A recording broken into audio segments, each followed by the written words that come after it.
So I hope it's okay that I just include a screencast of Google Classroom to demonstrate what my ideal learning environment for students would be, instead of a link, in part because I think that whitelisting a domain in this case would be just not the right thing to do.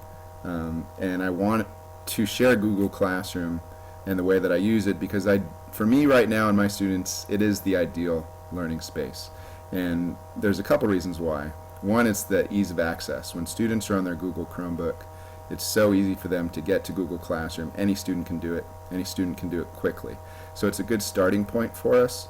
And it's also a really good way to scaffold the production of other learning environments. I'll show you how we used it to create a blog that each student runs, and that is a useful tool for learning and presenting learning and sharing.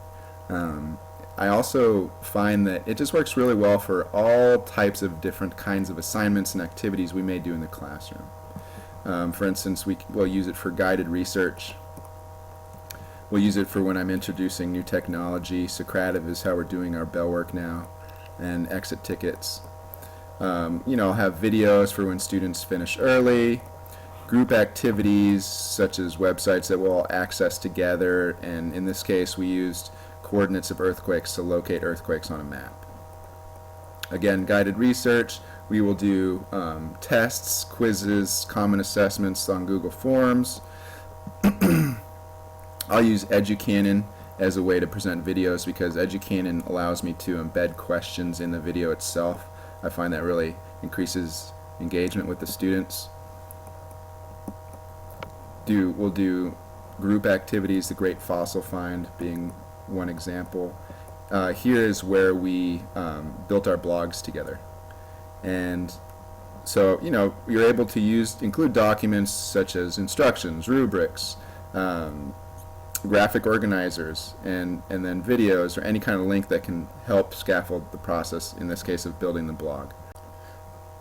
So really those are just a few of the reasons why I like Google Classroom, and I'll say a little bit more about it. One thing that's true for all classes, I think, especially 7th grade science and with these students, is we have to be able to pivot. We have to be able to make adjustments and find the things that are going to work. And Google Classroom is simple enough, is adaptable enough to be able to do that. And what it is it's a tool that enables other tools to be effective. And so for me, that's why I've chosen to demonstrate it as my ideal learning space for students, because it works.